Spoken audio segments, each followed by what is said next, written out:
히브리서에 보면 하나님의 말씀은 살았고 운동력이 있어서 심령과 골수를 쪼갠다 하는 그런 말씀이 나오죠. 우리가 가지고 있는 성경은 외형적인 것만으로 따지면 다른 고전 문헌과 별로 다를 것이 없습니다.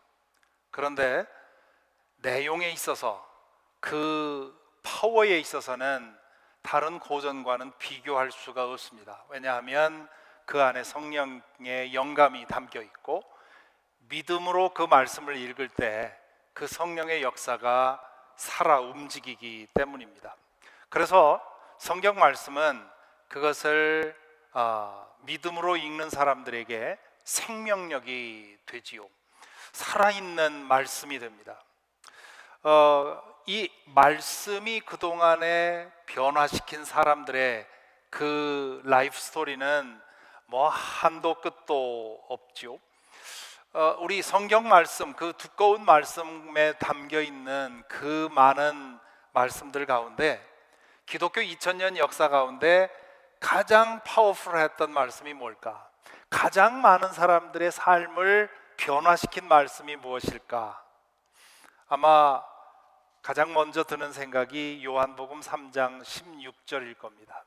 요한복음 3장 16절 말씀은 많은 분들이 성경의 요약이라 혹은 복음의 요약이라고 얘기를 하죠. 그런데 오늘 읽은 로마서 1장 16절부터 17절이야말로 그 파괴력에 있어서 다른 말씀과 비교할 수 없는 그런 말씀입니다.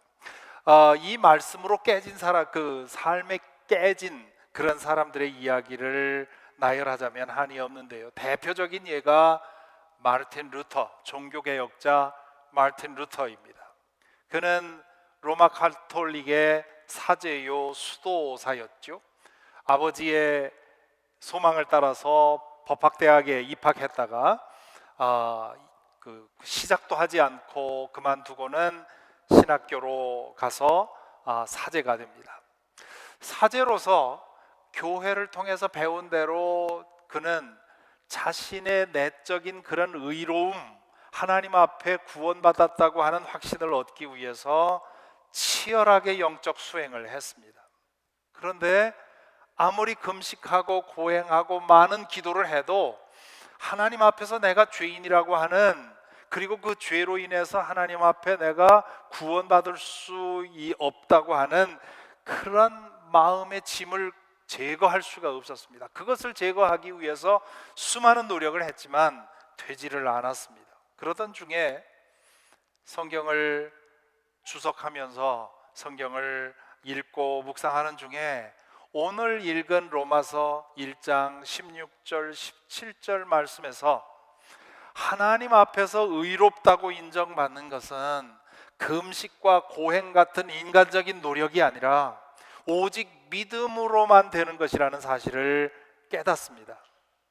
그리고 자신에게는 그 믿음이 있기 때문에 오직 그 믿음 하나만으로 하나님께서 자신을 이미 의롭다고 인정하셨다는 사실을 깨닫죠. 그래서 루터는 그 부분, 그때의 경험을 빌어서 이렇게 기억하면서 이렇게 말합니다. 나는 그때 비로소 내가 완전히 거듭났으며 열린 문을 통해 낙원에 들어갔음을 느꼈다. 마르틴 루터 이외에도 이 말씀의 파괴력에 깨진 사람들은 많이 있습니다. 이 파괴력이 오늘 이 말씀을 듣는 중에 혹은 이후에 이 말씀을 계속 묵상하는 중에 여러분에게도 일어나기를 소망합니다. 왜냐하면 말씀이 우리를 깨뜨려야만 우리가 새로 지어질 수 있기 때문입니다. 오늘 말씀에서 바울 사도는 먼저 이렇게 말하지요. 나는 복음을 부끄러워하지 않습니다. 복음이 뭡니까? 그동안에 말씀을 드렸습니다. 복음은 하나님이 살아계시다는 소식입니다. 그 하나님이 약속하신 그 약속을 지키셨다는 소식이지요. 예수 그리스도가 그 증거라는 뜻입니다. 예수 그리스도의 복음이라는 것은 하나님의 아들이 우리 죄를 위해서 십자가에 달려 죽으셨고, 하나님은 그 아들을 사흘 만에 죽은 자들 가운데서 일으키셨다는 복음입니다. 이로써 예수님은 하나님이 살아계시다는 것, 그리고 하나님이 우리를 사랑하신다는 것, 그래서 그 사랑 때문에 그분의 약속을 끝내 지키셨다고 하는 증거가 되는 것이죠. 이 복음에 대해서 바울 사도가 뭐라고 합니까? 나는 이 복음을 부끄러워하지 않습니다. 이 복음을 부끄러워하지 않습니다 라고 쓴 이유는 뭐겠어요? 부끄러워하는 사람들이 있었다는 뜻입니다. 당시의 로마는 네로라 하는 철학자들과 종교인들이 각축을 벌이던 곳이었습니다. 로마인들이 가장 중요하게 여긴 것은 얼마나 논리 있게 말하느냐 하는 데 있었습니다. 그래서 수사학이 제일 중요한 학문으로 대접을 받았습니다. 요즘 한국에서는 영어를 잘하는 능력이 그 사람의 가장 중요한 능력이라고 생각을 하지요. 로마 시대에 로마에서는 수사학을 얼마나 잘하느냐, 말을 얼마나 잘하고 논리 있게 해서 그럴듯하게 설득하느냐가 그 사람의 가장 중요한 능력이었습니다. 그런데 그렇게 논리를 가장 중요하게 생각하는 로마인들에게 예수 그리스도의 복음은 얼토당토하지 않은 것이었습니다. 십자가에서의 죽음이 나의 죄를 대속하기 위한 희생이었다? 제 아무리 논리가 뛰어난 사람도 이 사실을 논리적으로 설명해서 설득시킬 수가 없습니다. 게다가 죽은 지 사흘 된 예수님이 그 죽은 자들 가운데서 신령한 몸으로 부활했다? 이건 로마 시대에 어느 정도 교육을 받은 사람이라면 That's nonsense, 황당무계한 이야기에 해당합니다. 이렇게 생각하는 사람들 앞에서 복음을 전한다고 하는 것은 주눅드는 일이지요. 논쟁을 벌인다면 백전백패할 수밖에 없습니다. 논리적으로 설명이 되지 않는 일들이기 때문입니다. 그래서 복음을 부끄러워하는 사람들이 적지 않았다는 거죠. 그런데 바울 사도는 나는 그럼에도 불구하고 부끄러워하지 않는다는 겁니다. 왜 그렇습니까? 계속해서 16절에서 이렇게 말하지요. 이 복음은 유대 사람을 비롯하여 그리스 사람에게 이르기까지 모든 믿는 사람을 구원하는 하나님의 능력입니다. 이 능력입니다 그랬지만 능력이기 때문입니다, 그렇게 번역을 해야 옳겠죠. 구원이라는 게 뭡니까? 일반적으로 말하면 어려운 환경, 어려운 상황에서 벗어나게 된 것을 구원이라고 얘기를 합니다. 그런데 바울 사도가 여기서 말하는 구원은 구원 중에도 가장 중요한 구원입니다. 우리 인간의 문제들이 많지요. 관계의 문제도 있고, 질병의 문제도 있고, 경제적인 문제도 있고, 자녀의 문제도 있고, 문제가 많습니다. 그 문제들로부터 해방받을 때 우리는 구원받았다고 하는데요. 그런데 그 문제들 가운데 가장 심각한 문제가 뭐냐? 하나님과의 관계의 문제입니다. 우리의 죄의 문제요, 죄로부터 벗어날 수 없다고 하는 우리의 실존 상황이 문제고, 그리고 그 죄 안에 머물러 살 때 결국 그 죄에 대한 대가를 하나님 앞에서 치러야 한다는 것이 문제 중에 문제입니다. 그런데 그 문제를 해결받을 수 있다는 것이죠. 그래서 이 복음을 통해서 하나님의 자녀로 우리는 회복이 되고, 잃어버린 하나님의 영광을 회복하게 되고, 그리고 영원한 생명, 참 생명을 얻게 된다는 것입니다. 이 구원은 복음에만 있다고 하는 것이 바울 사도의 경험입니다. 그리스 로마의 그 대단한 철학 사상들, 인간의 삶에 유익합니다. 오죽하면 3000년 가까이 되었음에도 아직도 플라톤과 소크라테스와 아리스토텔레스와 이 그리스 로마 철학자들의 사상이 계속 연구되고 있겠습니까? 하지만 우리의 죄성으로부터 우리를 해방시키고 하나님과 화해되게 하고 하나님의 자녀로 변화되게 하는 능력은 거기에 없다는 것이지요. 유대교와 율법은 하나님의 뜻을 아는 데는 도움이 됩니다. 죄가 무엇이고 그 죄의 대가가 무엇인지를 알게 해주는 점에서는 도움이 됩니다. 하지만 그 죄의 문제를 해결할 능력은 없습니다. 바울 사도는 다소에서 살면서 그리스 로마 철학을 공부했습니다. 그리고 율법학자가 되어서 예루살렘에 와서 유대교 율법에 대해서 치열하게 연구를 했습니다. 그러면서 어디에 구원이 있는지를 찾았습니다. 그러나 그리스 로마 철학에도 유대교 율법에서도 그는 구원을 얻지 못했습니다. 그러다가 다마스커스로 가는 길 위에서 부활하신 주님을 만나고 났습니다. 그리고는 그 주님을 만나고 나서 바울 사도는 예수님에 관해서 전해졌던 그 모든 것들, 자신이 다 거짓말이라고 생각했던 그 모든 복음에 관한 사실들을 받아들였습니다. 예수님이 십자가에 달려 죽은 것이 나의 죄를 위한 것이고, 그리고 예수님이 정말 죽은 자들 가운데서 살아나셨다고 하는 것, 그것을 믿게 되었고, 그것을 믿게 되자 부활하신 주님과 동행하는, 그분에게 자신의 삶을 맡기는 그런 믿음으로 변화되었습니다. 그렇게 믿었을 때 그의 삶이 변화된 것입니다. 그렇기 때문에 그는 그 복음을 부끄러워하지 않았습니다. 아니, 오늘 로마서에는 로마 교인들, 그 어마어마한 그런 대단한 세계 중심의 도시에서 이 소수 종교인들로서 주눅 들어 있는 로마인들을 생각하면서 나는 복음을 부끄러워하지 않습니다 라고, 당신들도 복음을 부끄러워하지 마십시오라는 뜻으로 그렇게 얘기했지만, 갈라디아서에서는 나는 복음을 자랑한다고 얘기를 했습니다. 갈라디아서 6장 14절에 보면, 그런데 내게는 우리 주 예수 그리스도의 십자가밖에는 자랑할 것이 아무것도 없습니다. 그러면서 17절에서 이렇게 말합니다. 하나님의 의가 복음 속에서 나타납니다. 하나님의 의가 복음 속에 나타납니다. 여기 나오는 하나님의 의라는 말은 두 가지 의미로 해석할 수 있습니다. 하나는 하나님이 의롭다는 사실이 복음 속에 나타난다, 그런 뜻입니다.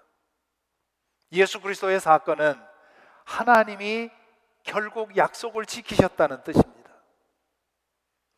하나님은 약속을 지키시는 의로우신 분이라는 사실이 복음을 통해서 드러났다는 것이죠.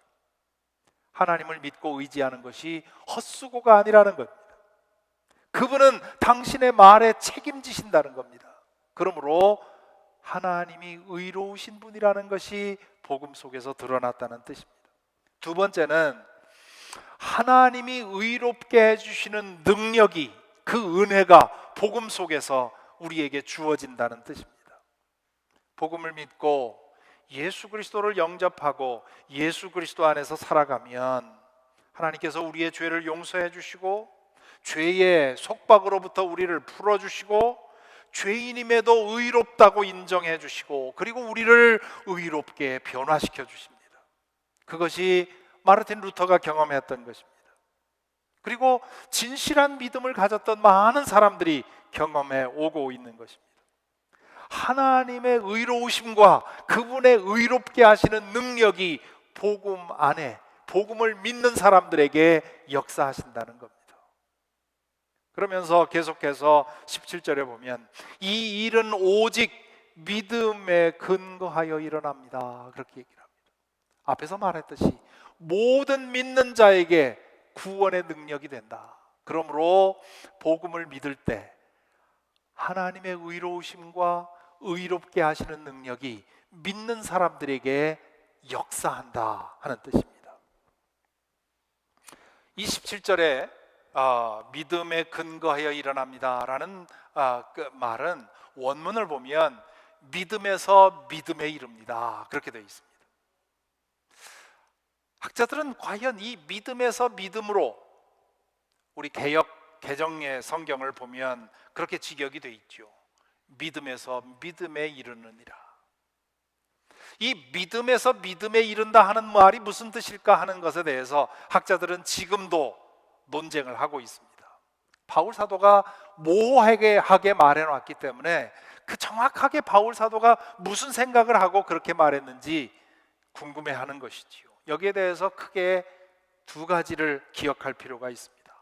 하나는 복음을 믿는 믿음에서 예수를 의지하는 믿음으로, 그런 뜻으로 이해할 수 있습니다.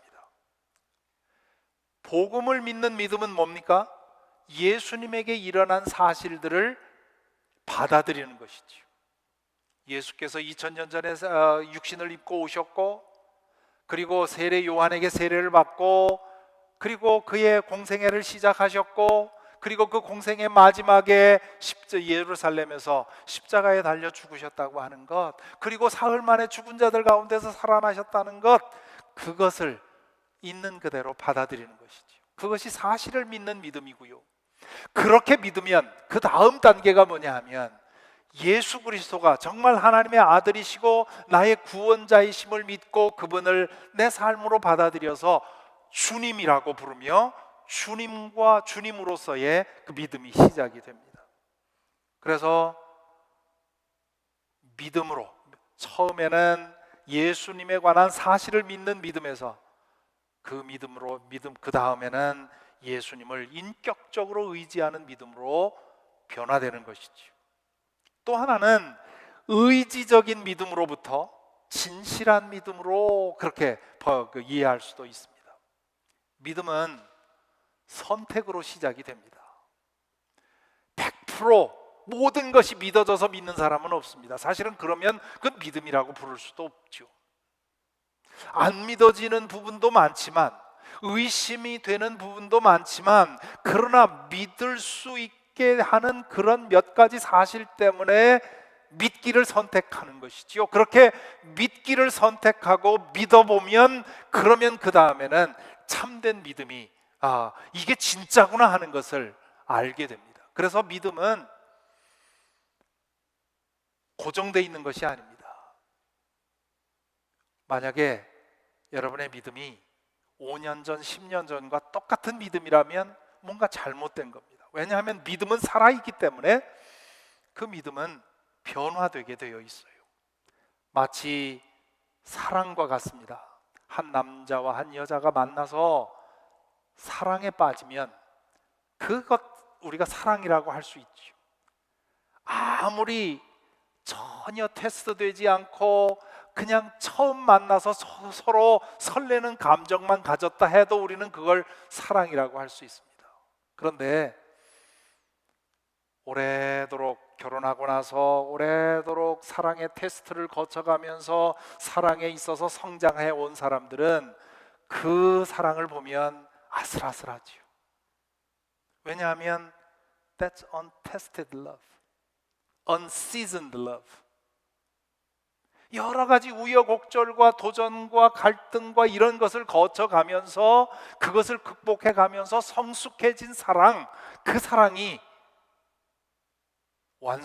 성숙한 사랑이라고 할 수 있죠. 그것과 처음 시작하는 사랑을 비교해 보면 처음 시작의 사랑은 너무나도 아슬아슬해 보입니다. 믿음도 마찬가지입니다. 처음 세례받고 믿기 시작한 사람의 그 믿음과 10년, 20년 여러 가지 시험과 체험을 통해서 성숙된, 단련된 그 믿음을 비교해 보면 믿음이라는 점에서는 똑같지만, 그러나 그 깊이와 그 강도와 그 순수성에 있어서는 다 차이가 있죠. 그러므로 믿음에서 믿음으로 이른다, 그렇게 얘기를 하는 것입니다. 복음 안에서 나타나는 구원의 능력은 의로우신 하나님이 약속을 지킴으로써 시작이 되었습니다. 그 능력은 복음의 사실을 믿고 예수 그리스도를 인격적으로 의지하는 사람에게 힘을 발휘합니다. 그리고 그 믿음은 의지적인 결단으로 시작되지만, 그러나 그 믿음이 깊어가면서 믿지 않을 수 없는 여러 가지 증거들로 인해서 그 믿음이 강해져 가는 것이지요. 그러면서 마지막으로 바울 사도가 17절에서 마무리 짓는 말이 있습니다. 이것은 성경에 기록한 바 의인은 믿음으로 살 것이다 한 것과 같습니다. 여기 성경에 기록한 바라는 것은 하박국 선지자의 말씀을 인용한 겁니다. 하박국 2장 4절의 말씀을 인용한 것인데요, 하박국 길지 않습니다. 혹시 관심 있는 분들은 오늘 집에 가셔서 하박국서를 읽어보시면 좋겠는데요, 하박국 선지자는 하나님이 없는 것 같은 현실 가운데서 하나님에게 따져 묻죠. 하나님, 언제까지 이 상황을 그대로 보고 계시겠습니까? 의로운 사람들이 밀려나고 의로운 사람들이 고난받고 악한 사람들이 잘되고 마치 하나님이 이 세상을 내버려 둔 것 같은 이런 상황이 계속되고 있는데 언제까지 이대로 내버려 두겠습니까? 라고 질문을 하죠.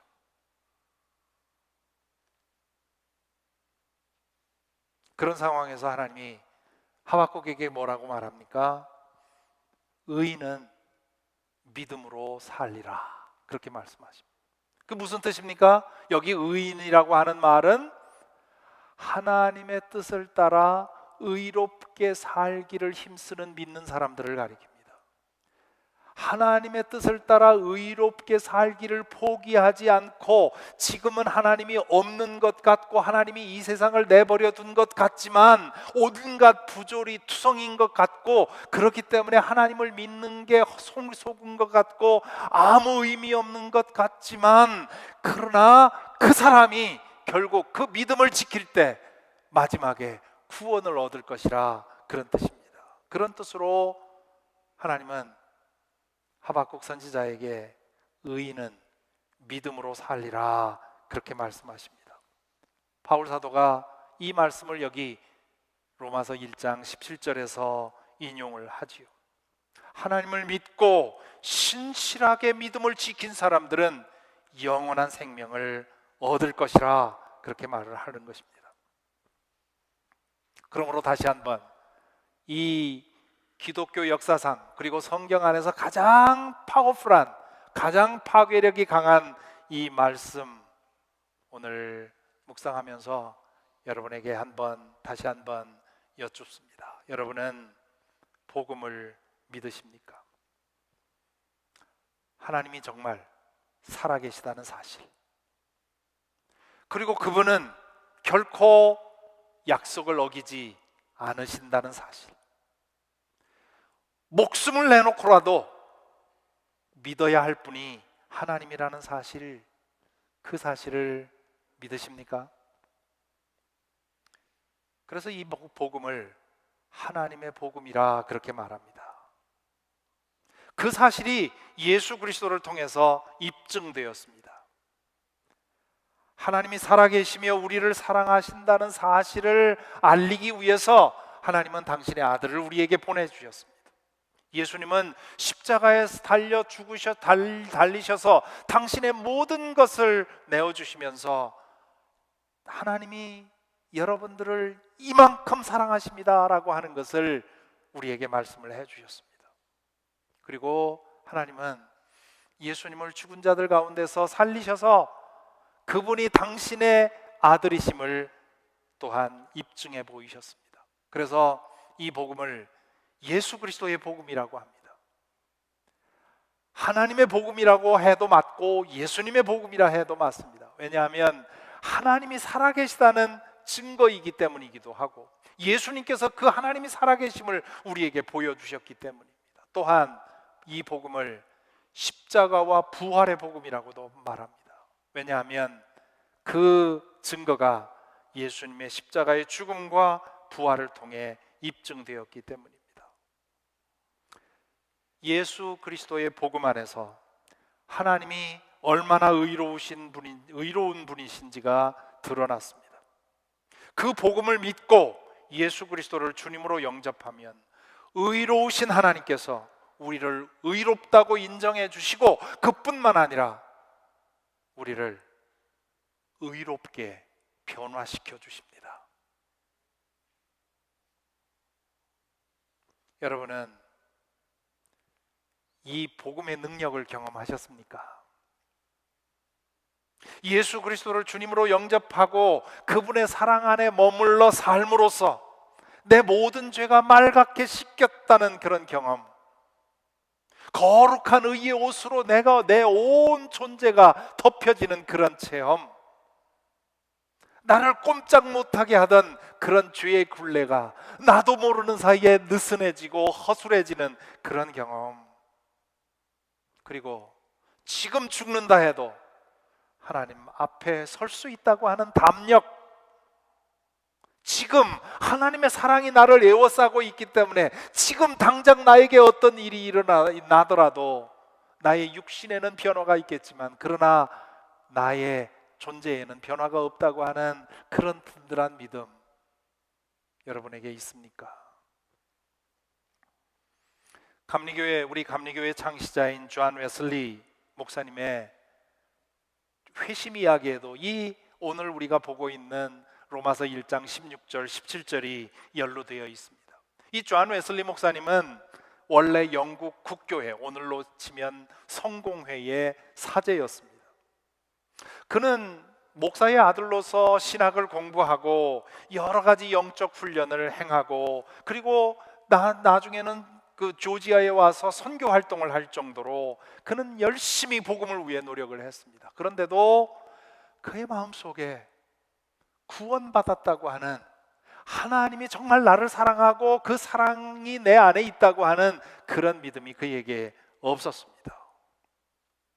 특별히 그가 조지아에서 선교에 실패하고 돌아오는 길에 배를 타고 오는 중에 큰 풍랑을 만났는데요, 자신은 이 풍랑으로 인해서 죽으면 어떡하나 두려워 떨고 있는데 한 곳에서 연하문 명의 사람들이 모여서 찬송을 부르고 있습니다. 그들에게는 아무런 두려움의 빛이 없었어요.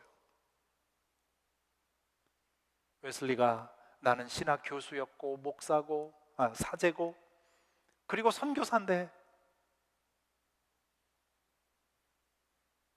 과연 저들에게 무엇이 있어서 나는 이렇게 두려워하는데 저들은 저렇게 평안히 찬송을 부르고 있는가 질문하게 되죠. 아주 심한 충격을 받습니다. 그리고는 런던으로 돌아와서 아주 우울한 나날들을 보냅니다. 지금까지의 나의 신학교육과 나의 신앙생활이 나에게 구원의 확신을 주지 못했다면 나는 도대체 어떻게 해야 될까?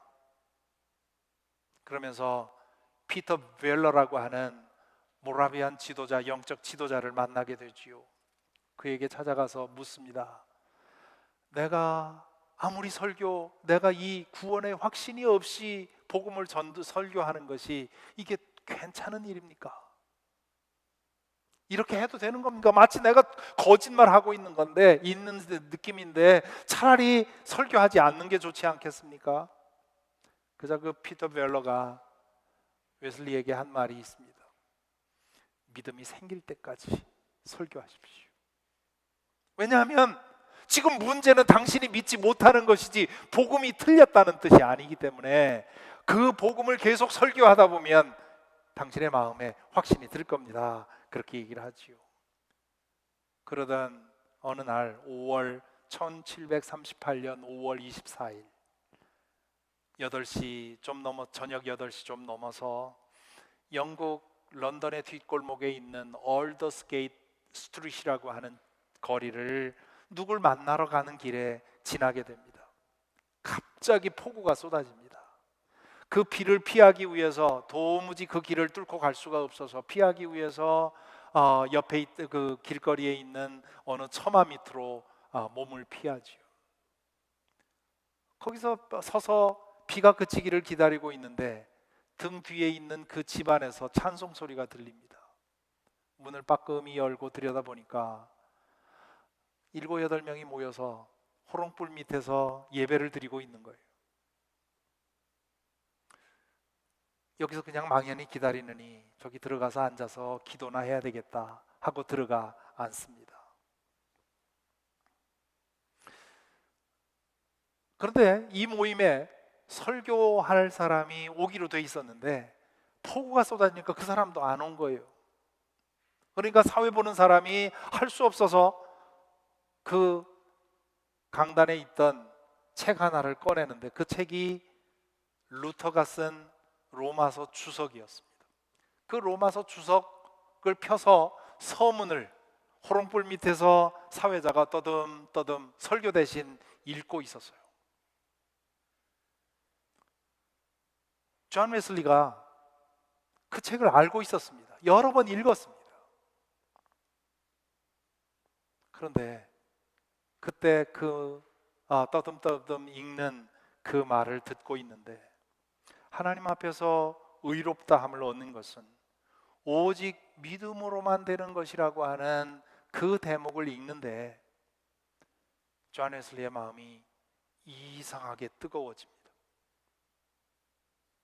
그리고는 정말 내가 구원받았구나 하는 확신이 들었다는 것이죠. 자기에게 믿음이 있고 그 믿음이 있다면 내가 하나님 앞에 어떤 공을 세워서가 아니라 내가 예수 그리스도의 십자가의 그 보혈과 그의 부활을 믿는 그 믿음이 있으니 이 믿음만으로 나는 이미 하나님에게 의롭다고 인정받고 구원받았다는 사실이 느껴지니까 마음이 요동치면서 따뜻한 그런 마음의 온기가 들었다는 것이죠. 그날 그는 집에 돌아와서 일기에 그때의 일을 적으면서 스스로 묻습니다. 과연 이게 내 마음에 일어난 감정의 변화인가? 아니면 정말 성령께서 나를 만진 것인가? 하고 그 이후로 며칠 동안 자기 자신을 세심히 관찰합니다. 그리고는 성령께서 내 마음을 만지셨다는 것을 확신하게 됩니다. 왜냐하면 그 이전에는 번번이 넘어지던 유혹이 이제는 그 힘을 잃었다는 것을 발견을 했어요. 하나님께서 성령께서 내 마음을 변화시켰다는 사실, 내 마음 안에 정말 어떤 변화가 일어났다는 사실을 경험을 한 것입니다. 이 변화의 능력이 오직 복음에만 있는 겁니다. 복음이 너무도 단순하지만 논리적으로는 모순되어 보이지만 이성적으로는 얼토당토 않아 보이지만 그 복음을 믿으면 그 능력을 경험합니다. 2000년 역사가, 기독교 역사가 그 증거고요. 감리교회가 그 증거입니다. 왜냐하면 존 웨슬리가 1738년에 그 체험을 했기 때문에 오늘 감리교회가 있기 때문입니다. 개신교회가 그 증거입니다. 왜냐하면 마르틴 루터가 이 복음을 체험했기 때문에 종교개혁이 일어나고 개신교회가 생긴 것 아닙니까? 제가 그 증거고요. 여러분 안에도 그 증거가 되는 분들이 많이 계십니다. 이 복음의 능력 모두 경험하시기를 간절히 기원합니다. 이미 경험하신 분들은 믿음에서 믿음으로 이른다 하는 말씀처럼 지금 있는 그 믿음에 머무르지 마시고 그 믿음이 더욱더 깊어지고 더욱더 강해지고 더 온전히 우리를 사로잡는 변화가 일어날 수 있기를 바랍니다. 복음은 교리가 아닙니다. 신학도 아닙니다. 철학도 아닙니다. 능력입니다. 그것을 체험하는 것이 믿음입니다. 그래서 믿음에서 믿음에 이른다 그렇게 말을 합니다. 지금 여러분이 어떤 믿음의 단계에 이르렀든지 거기서 멈추지 마시고 더 깊어지시고 더 높아지시고 더 강해지시기 바랍니다. 그러면 이 체험이 있는 한 우리는 복음을 부끄러워하지 않습니다. 오늘도 로마 시대의 로마 교인들처럼 복음을 조롱하는 사람들이 얼마나 많은지 모릅니다. 오늘 대학 캠퍼스에서 나는 I am professing Christian, I am practicing Christian, 나는 내 신앙을 실천하는 고백하는 그리스도인입니다라는 그 말이 요즘 세속 대학에서는 조롱거리가 되고 있습니다. 사회에서도 마찬가지고요. 이 체험이 없으면 우리는 그런 상황 속에서 주눅들 수밖에 없고요, 내 신앙을 은폐할 수밖에 없고요, 아무도 보지 않는 곳에서는 신앙인이지만 사람들이 보는 앞에서는 그리스도인이라고 내가 이것을 믿는다고 말할 용기를 얻지 못합니다. 복음을 부끄러워할 뿐만 아니라, 부끄러워하지 않을 뿐만 아니라 복음을 자랑하고 복음을 나누고 복음을 선포하는 우리가 되기를 소망합니다. 복음에는 구원의 능력이 있기 때문입니다. 이 구원의 능력을 나만 알고 있을 수는 없기 때문이지요.